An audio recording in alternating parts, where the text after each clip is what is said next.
You're listening to the Coach's Journey podcast, exposing the struggles and celebrating the successes in the life of coaches who are action takers and creating authentic impact in today's world.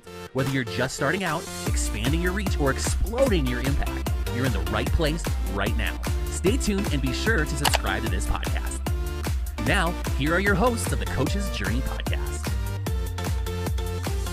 Chatting with you guys about the importance and the value around collaboration. This is a topic that we have really both personally in our individual businesses as well as collectively in the coaching mastery community. We have seen some pretty amazing results from collaboration, more than what we would have even expected, and just kind of thinking about what are the possibilities. And so we're just going to unpack that a little bit for you today, hopefully to be able to get you guys to think about your business and the potential for collaboration in it in a way that maybe you wouldn't have otherwise. So I'm excited to see what kind of new ideas and sparks happen in you that are listening. So this will be good. Before we jump into that, what is a win that you've had this week?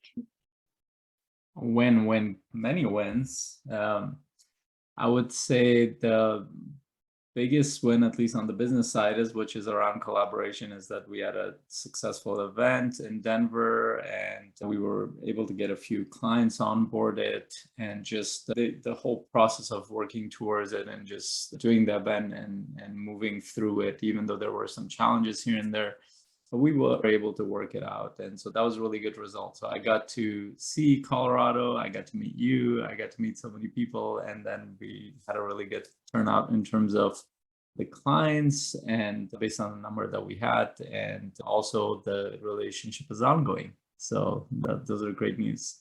That is awesome. That's congratulations on seeing the fruits of your labor materializing. That's so incredibly cool. Yes. So for me, I would say my win is I'm in Washington, D.C. right now. This is not where I live. I'm here for about 9 days with my husband and my 4 kids. And we're just having a vacation. It literally, I can't say I didn't do any work. I've cracked open my laptop. I am right now. But I've cracked open my laptop a couple times. And last night I actually got to have dinner with another coach, another certified high performance coach who's actually in our community as well. I messaged her. I said, hey, I'm in your neighborhood. Can we meet up? So we had a great dinner last night, catching up. And it's always interesting seeing people in person for the first time instead of just always on video over the phone. So that was exciting. So I've had a lot of fun this week, a lot of walking and a lot of fun. Yeah, I wouldn't have guessed Joy was in that region. I'll be there around Christmas time. I'll probably be busy, but I'll reach out to her too. So that was great to see you guys connect. Yeah, it's always a toss-up. Are they going to be higher or taller than me or shorter than me? Most of the time they're taller than me because, quite frankly, I am way under the average height for a female. But she was about the same height as me. So I was like, all right, girl. So I have a picture of me with a bunch of coaches. So it was Jens and Eric and Ben Nelson, the brothers. I'm in the middle. I look like their son, adopted son. They're all like about a foot taller than me. I'm going to post that picture. It's pretty funny. Yes, that's the beauty of getting to know somebody when you're sitting down behind a computer screen.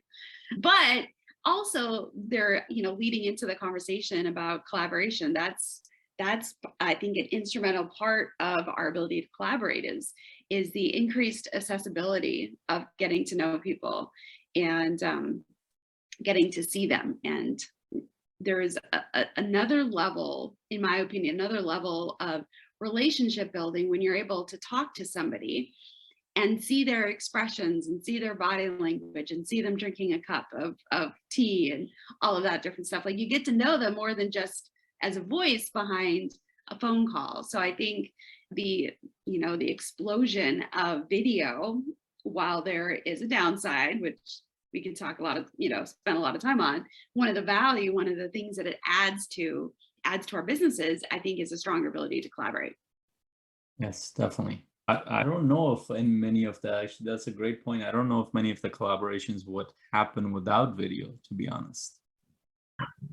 just during the fact that we actually, I mean, just speaking on the phone, yeah, you can connect with people, but just seeing people on video and seeing them day in and day out, like that's how we trust people. That's how we communicate as human beings. We don't see the whole body, but at least like you see the expressions, and I think that makes a big difference. And I never thought of it in that way, but I personally don't think it would be going on if we didn't have video the way we. Yeah, I don't think so either.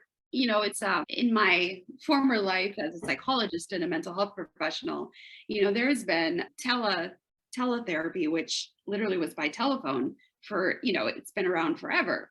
And there's a lot of research that's been done on teletherapy and doing therapy over the phone and the efficacy of it. And the research shows that people can get as much value and benefit out of therapy if it's on the phone versus if it's in person. Now, this kind of research was hugely valuable, especially, as COVID happened and people weren't able to be in person as much.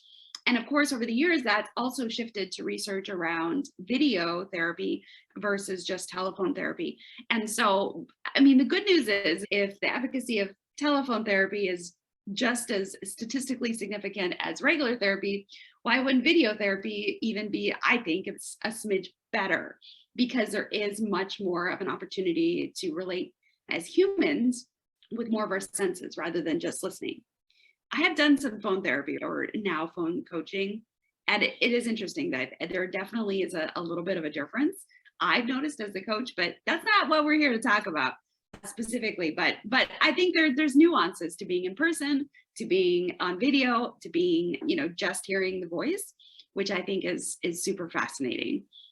And then as it applies to collaboration and just building trust and, being able to communicate well, is quite. So I'm actually curious before we move on. So yeah. I sense that my perception of you has shifted a little bit. It's very subtle because I saw you in person. It's shifted a little bit about you towards the positive, not towards the negative. Okay. I wonder, was it different? Is it different for you since you saw me in person, or the same, or worse, or better? I don't know if I could categorize it as, like worse, better, same, but it did, I don't know, it's kind of weird because like you weren't wearing a black shirt, or maybe you were, but you had a jacket over it. And so like being able to see your shoes and your pants and your jacket, I felt like there was a smidge more of a personality component added to how I know you already. So I think, I don't know, I think it adds a richness to the relationship. And I'm sure if we had spent more than an hour, there would have been more added to that. But yeah, that's just off the top of my head. I think that there's a richness that's added. And maybe that's, when you add the senses and the more experiential components, maybe that's it, is that there's more complexity and richness that's added to the relationship. And the more complexity and richness, if it's a healthy relationship, those are the things that can be fuel to the fire of collaboration. Yeah, I just noticed a subtle difference in connection since I met you. And it wasn't that, I decided consciously. It was just, I think, just us meeting in person. Like you said, there's more complexity now. It's like I realized a different aspect of you in a sense when I was around you. So I sensed your energy probably differently, which was really cool. Yeah. And I think there's this other component. And so, I mean, sometimes I like to bring up research with stuff because I've spent a lot of years in psychological research. And there's a lot of evidence that as humans, we tend to gravitate towards people who are like us. It's an unconscious thing, that's part of what keeps cultures within cultures, because the way that a person looks, we tend to be drawn towards people that look the way we look. But I think it's more complex. I think we're also drawn towards people, whether we consciously are aware of it or not, towards people that think like we think or that do things like, we do. And, maybe it's a subtle egotistical, just the way of being humans in the world. And so thinking about that as backdrop, when we meet with people, like even for an hour, like you and I met, we've developed and recognized some commonalities and different things over time. And so I just wonder if meeting in person helps solidify some of that, because then there's like this increased level of knowing, which then can add to that level of trust and, kind of being drawn towards somebody, because you're kind of you feel like you know them a little bit more. So I don't know, there's so many pieces that play into this. I just think it's fascinating. Yeah, it is very fascinating. So in thinking about this knowing and communicating and collaborating, what are some of the epiphanies that you've had with collaboration in your professional coaching career? Yeah. Before we go, I should mention a little bit about the sponsor. Yes. Coaching Mastery Community. Yes. Which is like the epitome of collaboration for a lot of people, because it's an opportunity for coaches to be coaching other coaches and to receive coaching, which is all collaboratively done to help grow each other, which is a fantastic model for being able to gain coaching mastery as well as business mastery. And so what would you like to add to that, Faisal? Like you said, it's a epitome of that. I mean, the experiment that we're running is to like what actually helps people move forward in life and business, in this case, in the coaching business. And what we found is the feedback that we've gotten, that it doesn't just help them in their business, it actually helped them feel more connected. And that's personally true for me too, to a community. And that's really important for human beings in general, but more specifically, like you said, that we feel commonality and similarity, especially in a field that's not fully recognized. Out in the world, you feel like there are people who understand you. And so, and I think one of the most common things initially that ends up happening is that the coaches develop a higher level of confidence around who they are and what they're doing. And without that, you actually can't do a lot of stuff. Because if you don't have that confidence in yourself and in your work, you're not going to promote yourself. You're not going to reach out to people. You're not going to do a lot of the simple things that we can do in business to move ahead. So it definitely makes I feel like it makes a big difference. Absolutely. Absolutely. So collaboration, what is that? How did you shift into collaboration in your journey? I think I have a personal bias around this. I'll start with that. I think my bias is, I would say, well, a couple of personal biases, and they're kind of weird and contradictory. But first one is I come from a more collectivistic culture, so I grew up within community. I mean, I grew up with aunts and uncles all around me. We weren't just brought up by my parents; they had just as much authority in our life as my parents did. And I still remember being chased by my uncle because I did something wrong. And we would live in a general area where like we would constantly have interactions with cousins, aunts, uncle, and we would see how they would operate. If my parents weren't there, they would be taking care of us, or at least watch out for us. There wasn't much taking care. They were just, you're around, take care of yourself. That was it for the most part. So I got to see I would say the positive and the negative aspects of community. Some of the most amazing and exciting and fun and connected phases of my life go back to those moments when I would be sitting around with my cousins and playing games. And at the time, we didn't have internet. We didn't even have TV the way TV is. So it'd be a lot of board games and card games and stuff like that, or sports or anything that we could do. We would do that. And also I saw the negative aspects of it, like how incredibly destructive communities could be to your psychology, to your well-being, to your physical and psychological well-being. And I saw that too, and how I could see it was a huge responsibility. And it takes a certain amount of leadership within every community from the people who are supposed to be the leaders to move it forward. And as soon as you let go of that, it just goes downhill. And then the other side of it for me was that even though I was part of a community, I kind of kept to myself for most of my life. So I was in my own world. So I never really fully connected with people. And I basically, and I say this often, that I spent about the first 3 decades of my life in my own little bubble of life in my own mind. My mind is fairly interesting for me, so I can stay there for a while. It is not good for the social health that you might that is a human need, and I didn't recognize it just growing up, just because I I didn't know how to express myself, and I didn't know how to connect with people in the way that I wanted to. And I felt odd. Other people thought that I was odd, and just there was no way for me to understand how to communicate that better. So the personal bias, those two, one, that I have seen the positive and negative, two, that because I stayed away from it, I think I have a higher need to want to connect with people more. So I intrinsically want it, like right now, because I opened up more and I'm communicating more and I want to connect with people more. So I think it's like an internal drive to want to, so there's two things you will see. One is an internal drive to communicate more, which I didn't for the first 3 decades. So you'll see me talking a lot. And second, drive to want to connect more with people. And I realized it was interesting for me as I've gone through through coaching myself. I used to think my highest value was freedom. It actually isn't. It was a surprise for me. It was actually connection, then freedom.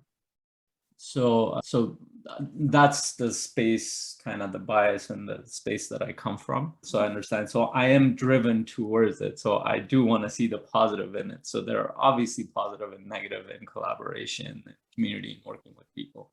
But then just expanding that a little bit, generally speaking, human beings are a collaborative species. We're a social species. Everything we do is together. I mean, there wasn't somebody taking care of the Zoom system, the internet system, the electrical system, and all sorts of other infrastructures that have to be in place. It would not be possible for you and I to talk with each other. It's like one of those things we take for granted. It's like, is there? But one of these systems shut down, everything else goes. So for example, we actually had a shutdown of, I think it was a couple of times happened this year. It was the biggest internet network, one of the biggest in there, I think 3 in Canada. One of the biggest internet networks shut down completely. They couldn't figure out what was happening. It was like a day and a half, and a bunch of banking system was connected to it. Like businesses are connected to it. And so I opened up the computer, I can't access. And problem was that I had my phone and internet and everything connected to that same network. So I turn on my phone, no internet. Turn on my laptop that day, no internet. My instinct like, okay, let's go to the coffee shop. Good thing the coffee shop had a different network, so I got some connection, and I got there very early. I was able to do a couple of my stuff. And as the day went by, the connection started getting slower and slower and slower. And what was happening is everybody was flocking towards the coffee shop. And just think of it like one simple thing, one system breaks down, like nobody could access it. Yeah. So like this whole thing is possible because of collaboration at so many different levels that we can't actually, even if we list it here, it would be too long. So I think there's value in thinking about how that has happened. And so when we're structuring our business, are we actually thinking about that?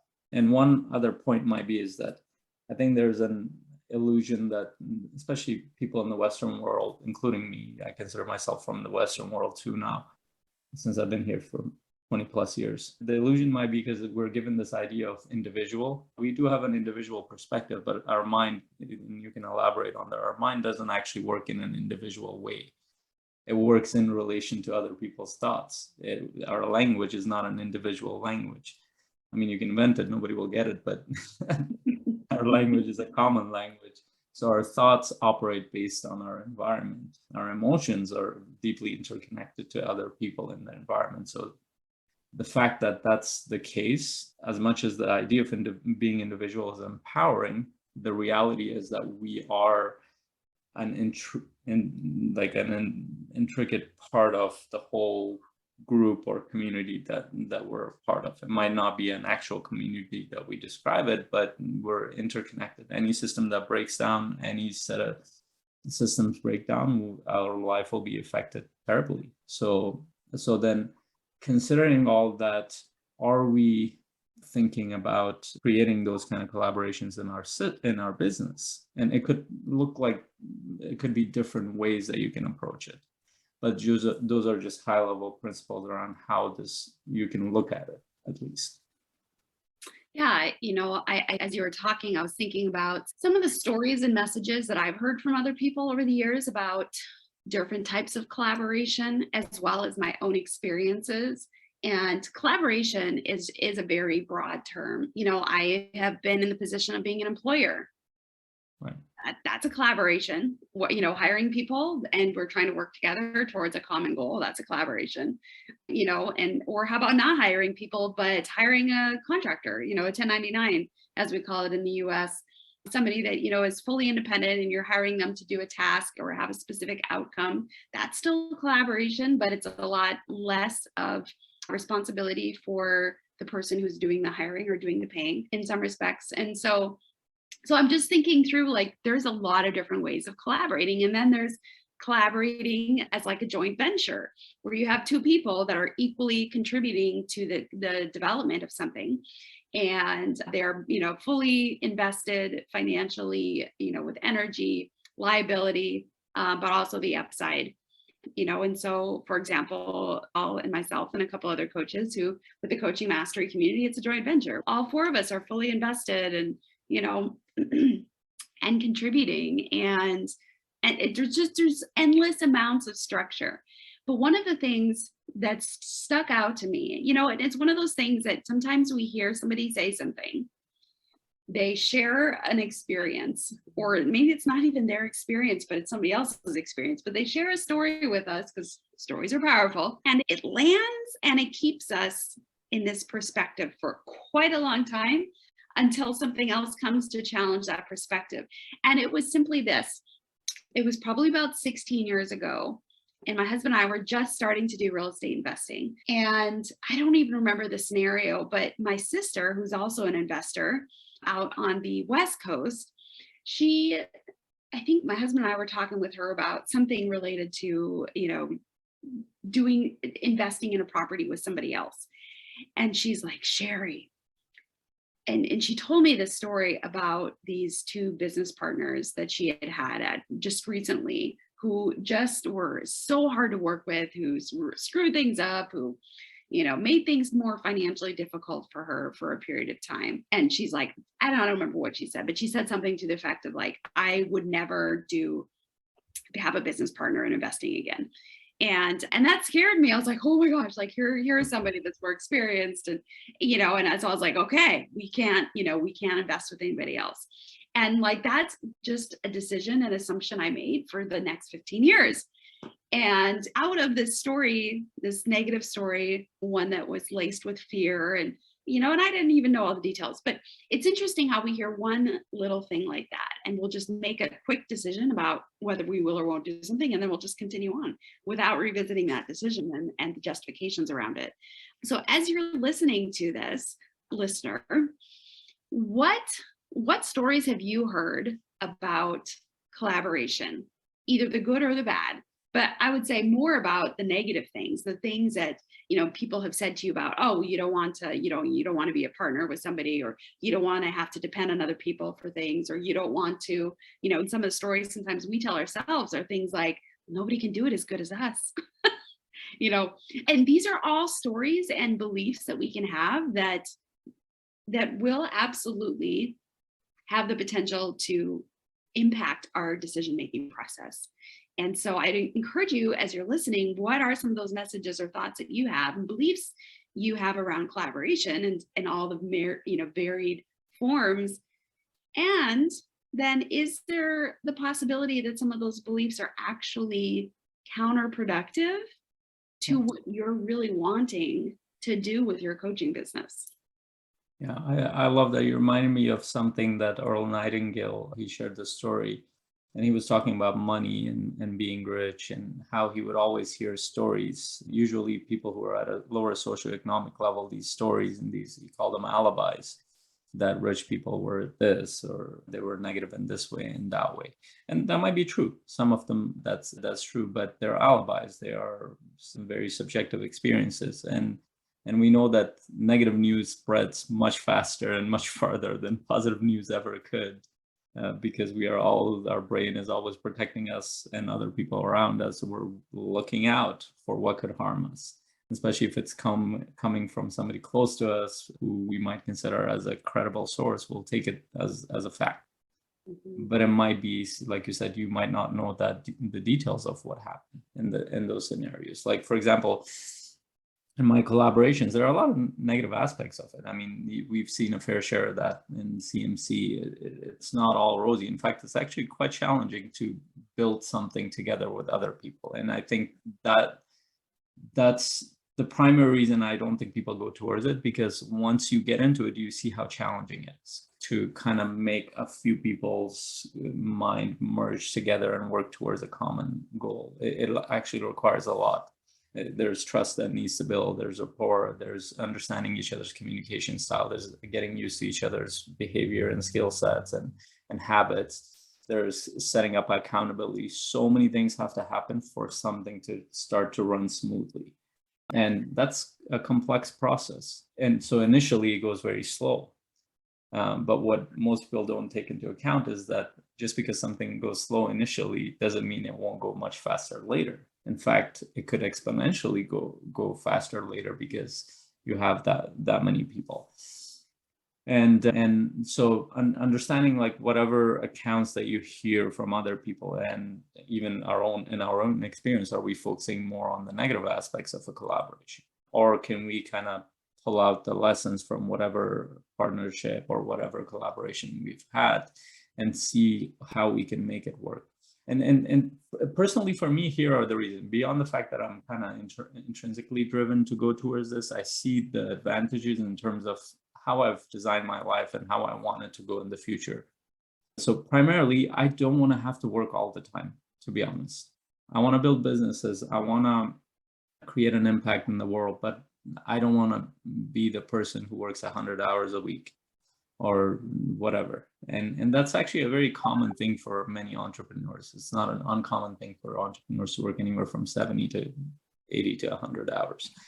And so just based on my values, I don't want to have to do that, because I'm also building a life. I'm not just, yes, there's a role I have to make a difference, to do something that matters to me, to contribute in a bigger way. But there's also my role in my life as a leader in my family, in my community. That's just as important for me.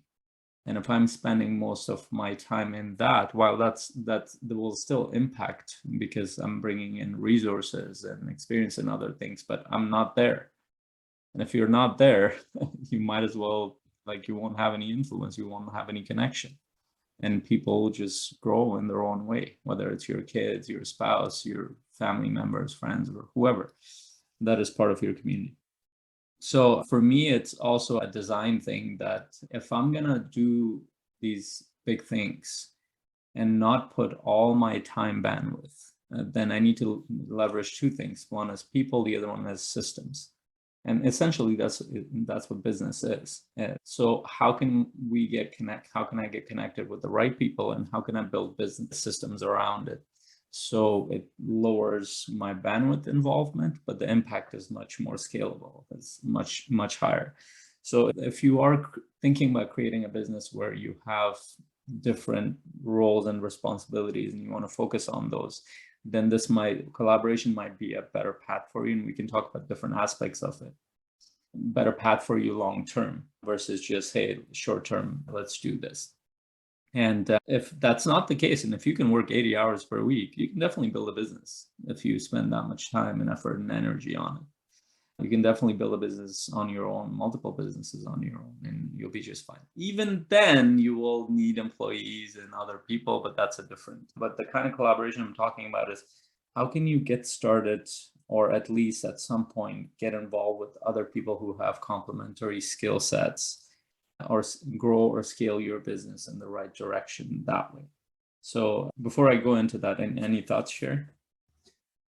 You use the term leverage, and I'm sitting here, how does leverage and collaboration differ, and how do you see them as similar? So if the collaboration is working, then you can create leverage. But if it's not working, you're putting in probably more time and effort into it. So my idea of leverage in collaboration is that, are you able to, for example, I was in Denver for a week.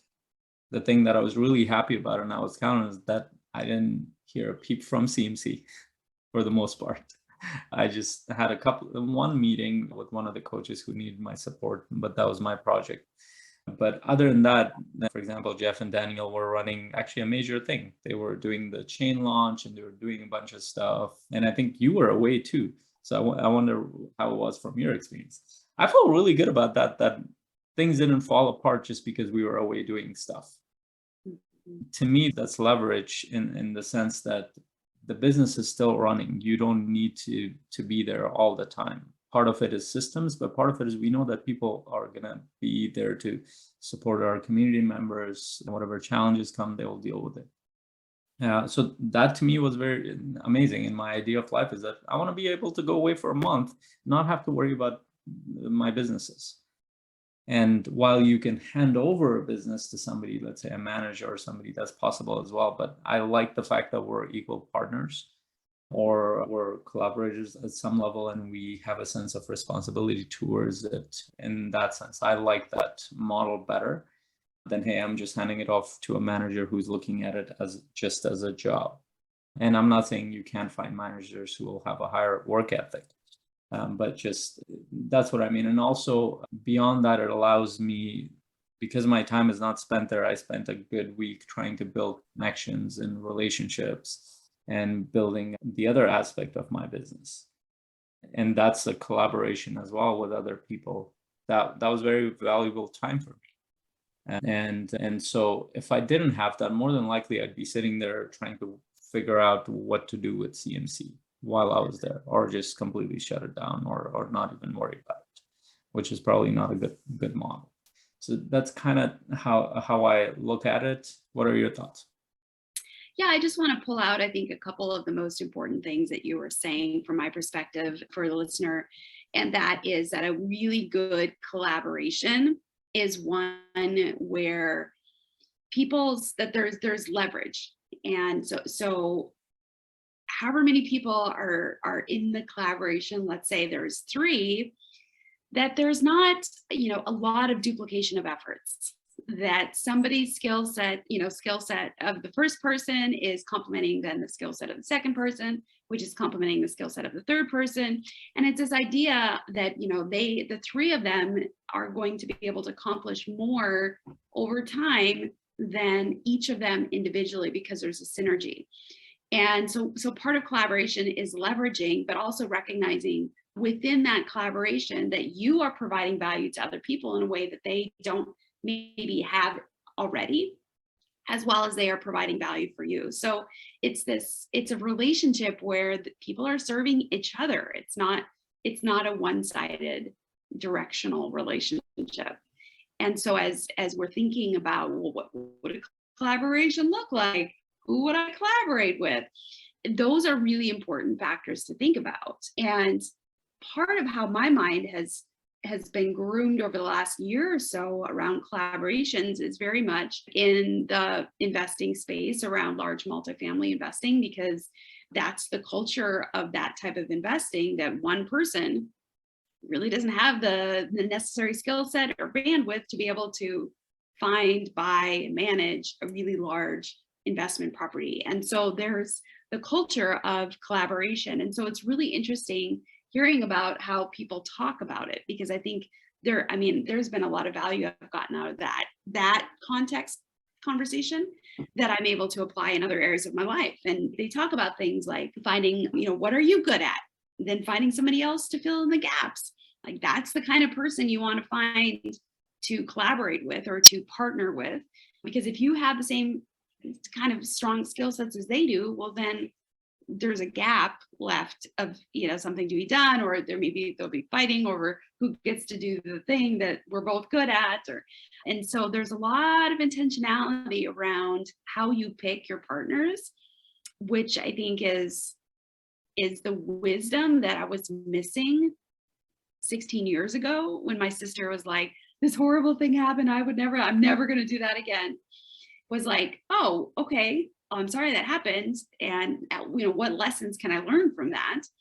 And get more in depth about that and learn, okay, well, this is, make sure you learn this first. Make sure, you vet them, in this way first, and getting more granular around how we approach collaborations rather than just writing them off because of a bad story or some, again, going back to the assumptions or some assumptions we have.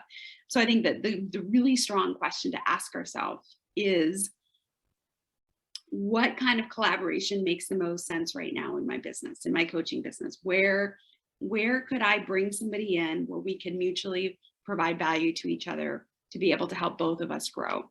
Or, and just kind of looking for those opportunities. And if you're looking for those opportunities, the reticular activating system in our brain, when, we're looking for something, we tend to find it because our brain is now like looking for that everywhere. So if you ask yourself that, where can I find my next collaboration? I'll bet you within a couple of weeks, you're probably going to have a whole list of possibilities to then start to explore and unpack with people. Yeah, I love that. And incidentally, I learned the idea of collaboration more from real estate investors as well. And I've been fortunate enough to watch them for the past 4+ years. And I've seen ones who kind of succeeded very fast, very quickly. They were able to scale. And ones who they're stuck. Like it's been like 2-3 years. And it was actually very simple for me to support many of them because I knew where the problem was. And I would directly go towards, so how many people have you connected since you started the program? How do you communicate with people? Who do you reach out to? And all I have to do is ask a few questions. You find out that almost like a good portion, I would say a majority portion have a challenge with working with other people because they have some kind of pain around it. Yeah. And they have some kind of story around it that, oh, this happened in my past partnership. Oh, this happened because of my brother, or my friend had this partner, and they don't even realize it because the story is not clear. It's not, at this point, it's just part of their thought process to avoid that because they've associated an emotional pain. In psychology, we call that secondary conditioning. Is that all you have to do is see somebody close to you in pain and they react a certain way, you might pick up on that very fast if it's strong enough. And so it was actually very simple. And for the first year or two, I just watched for the most part, and I did my coaching, but I just watched some people who didn't have much of a skill set in real estate, to be honest. They were just more interested, but they were really good at connecting with other people. And they would come in and just within a few months, you will see that they are part of a GP, and like a deal with 200 units, 100 units, even 300 units. And they, like, when they came on the call, because I remember a few of them, they'd be like, I just listened to the podcast like 2 weeks ago. This is so amazing, and this and that. I'm going to go connect with everybody. Versus another case, which is the more common case, like, hey, I've been listening to the podcast for a whole year, 2 years, 3 years. I've been thinking about this stuff and I'm learning and I'm excited to know. And they get focused on information download. Yeah. So they come into the program, they just listen to the videos and the training, and they over and over, they show up to the meetings and the training sessions, but it never translates towards them doing anything. And I'll give you an example. One client I work with, he was scared to, like, they would do underwriting on these deals. He was scared to finish an underwriting process because he was scared he was going to make a mistake. Now, the problem was that because he wasn't connecting with enough people, he was only looking at it from his perspective. And he wasn't even sharing it. So when I asked him, like, do you do underwriting? He's like, the normal response was, yeah, I've done underwrote so many deals. It wasn't until I dug deeper, found out that he hadn't finished most of them. And then I'm like, so when you get scared, what do you do with that? He's like, nothing. I just freeze and I just focus on something else. I'm like, have you considered bringing that up with other investors to see what their perspective is on it? Now, I could tell he had trust issues there, and I could tell he hadn't connected with them. But as soon as that was kind of opened up and he started reaching out and connecting, I think within it was 2 weeks, he already had a team. It was just so funny. Going for about 6, 7, 8 months, he wasn't connecting with anybody and was afraid to do this stuff. And I would say that's a very normal human thing. Like, we will look at information from our perspective. If it doesn't make sense to us, we can't make sense of it. We feel afraid. We'll just get stuck in our head. Coaches do the same thing. I did that for years. And I know enough coaches to know that they will sit there for 1 year, 2 years, 3 years, 4 years after they've gotten certified. And they haven't actually taken action towards developing their business. Not because business is complicated, but because they're just stuck in their head and their own emotions and their own thoughts, and they haven't connected to enough coaches to get more perspective. And the ones who they've connected to, they're in the same exact space as they are. And they're kind of confirming each other's problems. And I did that too. So understanding that we might have pain around this, and understanding, are we around enough people to understand the business, what's actually happening in the world, not based on whatever models and theories and statistics were given, but based on actually coaches going out there and trying things and seeing the live feedback, which is what we do in Coaching Mastery Community. I think that's much more valuable than you just basing it on somebody's marketing model of, oh, this will work if you do this. But when you look at it, the person had tried it that way about 10 years ago. Yeah, you bring up, I think, what is probably one of the most universal challenges around collaboration. And that is that collaboration is at its most basic form a relationship. And each of us have been burned in relationships in one form or fashion, whether it's intimate relationship, whether it's familial, whether it's business, or whatever it is, we've all been burned. We all have baggage. We all have things that we're working through. And are we, or will we, let those past challenges continue to impact us and color our decisions in a way that is ultimately maybe not serving our best future, the desires that we have for our life, our business? Are we going to let those impact us in a way that's challenging us negatively? And quite frankly, that's something I would say to every client I've ever worked with.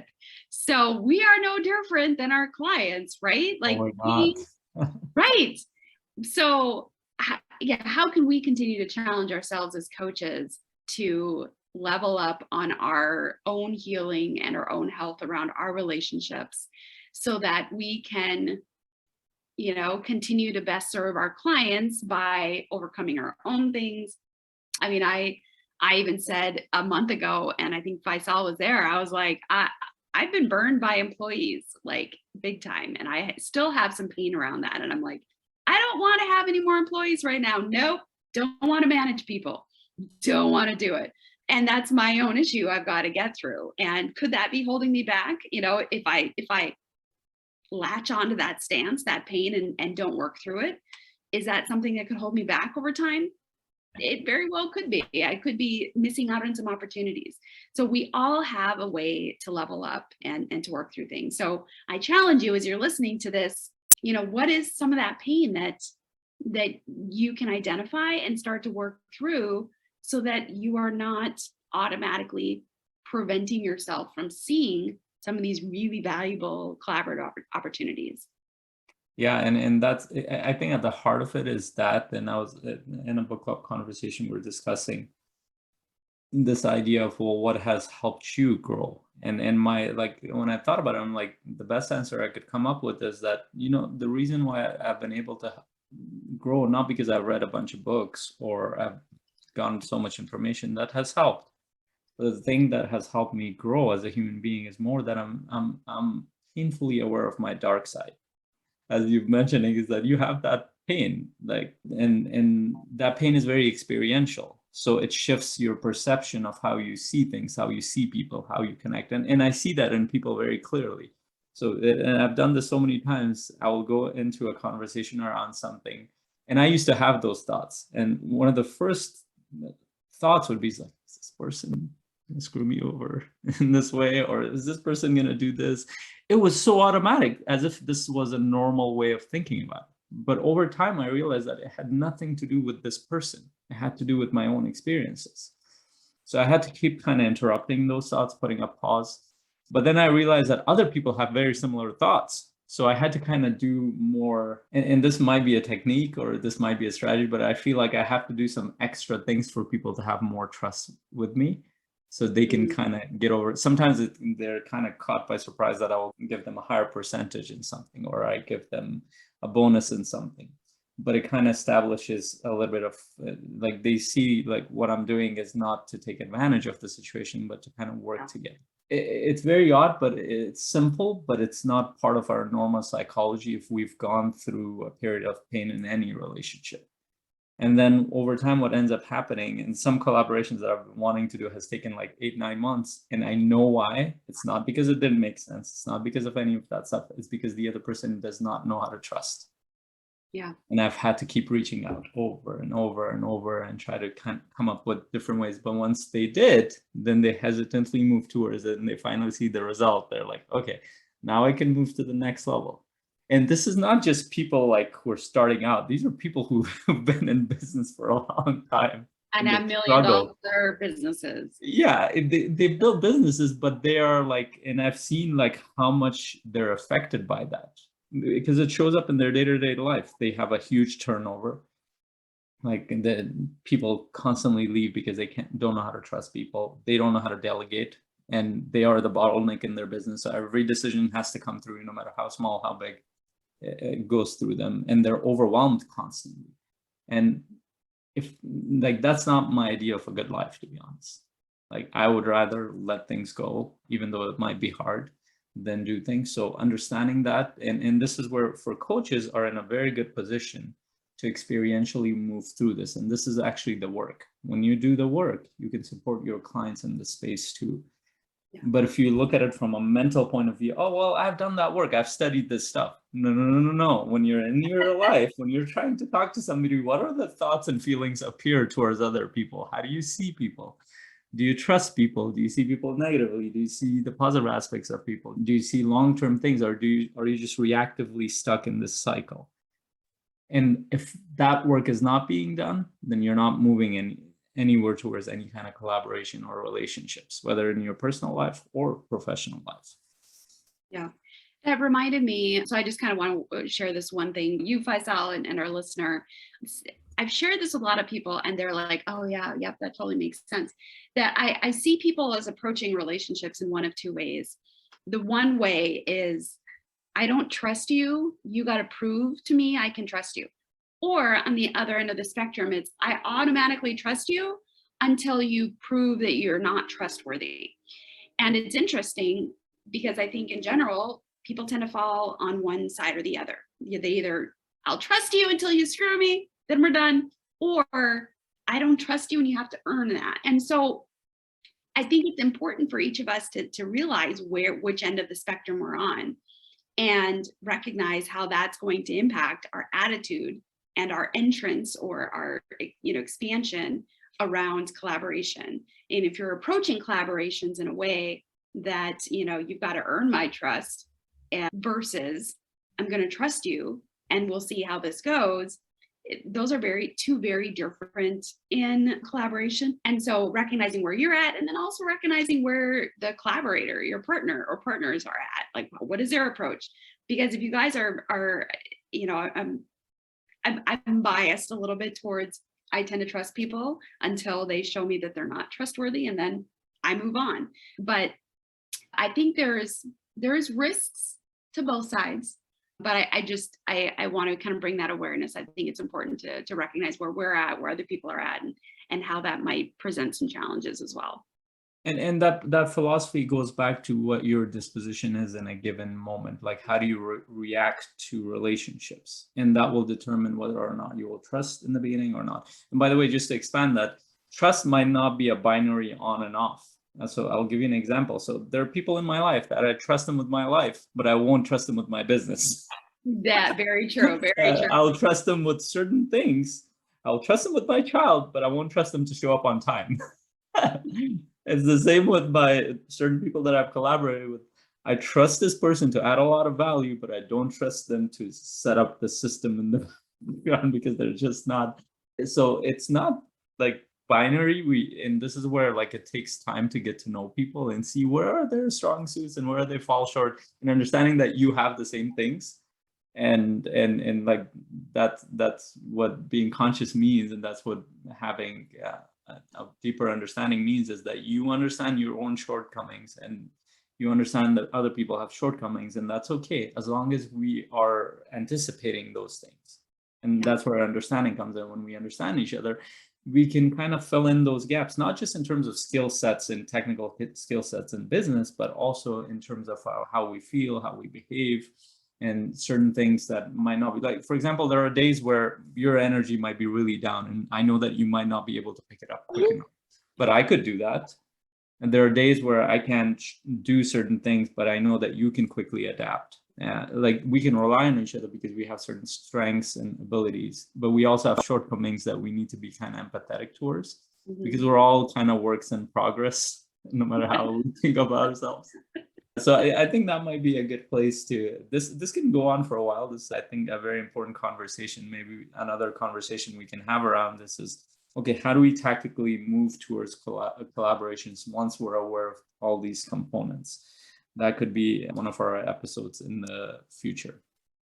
Yeah, I think that would be good. So today's episode really was more about, the potential value of collaboration. What might some of the things be? Excuse me, what might some of the things be that could get in the way of moving forward in collaboration in our coaching business, and just kind of setting the groundwork of to help us evaluate ourselves and our circumstances on what could be helpful or hold us back.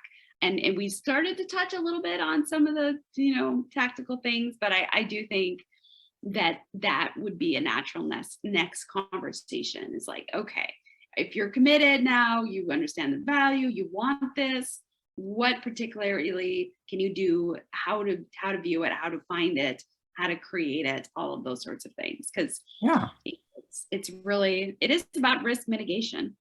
And this was the groundwork. Like, if you don't have it in place, I can give you a bunch of tactics, but you just won't see it, or you won't even be open to it. Yeah. Awesome.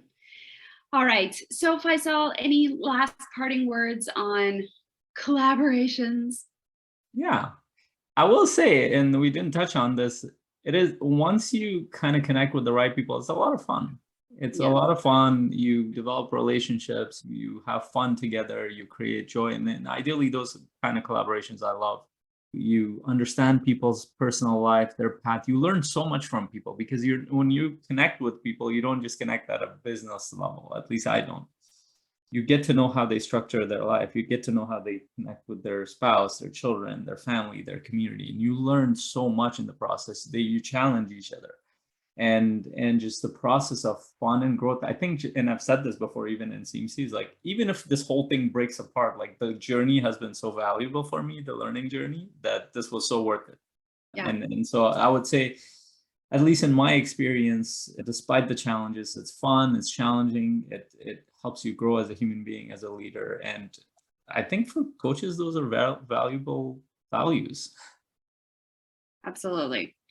So if you want more conversations around how to be a better coach, how to be better you so you can be a better coach, that's what the Coaching Mastery community is all about, in being able to foster improved coaching mastery and business mastery. So the business supports your coaching and your coaching is your business, and it all works together.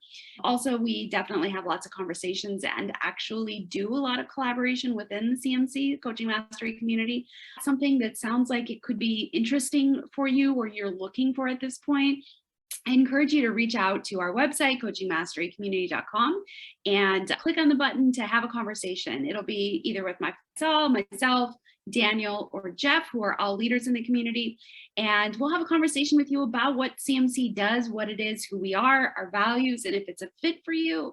We would happily invite you into the community so that you can grow among coaches who are also looking to grow in a very similar way for you. But you know what? If it's not a good fit for you, it's not the right time for you, that's totally okay. We just want to make sure that you have that opportunity, and that conversation, you will come away with some value. Whether you join or not, you will have value out of this conversation, at the very least in connecting with some other coaches and being encouraged. Yes, for sure. And definitely, you can also check out our Facebook group, which is at this point free for members who are not part of the paid membership, but you can join in. We air one of our sessions live. So you will hear coaches discuss their skill sets, how they've grown their business on a weekly basis. And that's part of the membership. And you will get to connect with other coaches in the community too. And there are coaches from every discipline around mindset and growth. So excited to see you in our community. You will see the links below. Please like and share this video, share it with any coach that needs to hear this. And also make sure you leave a review on the podcast platform or YouTube or wherever you are. Leave a comment, give us some ideas around what you want to hear on this podcast, because this is for you. It's not for us. We have fun, but we want this to be valuable for you. And until our next conversation next week, same time, hope you have an incredible week. Bye. Bye. You're listening to the Coach's Journey Podcast.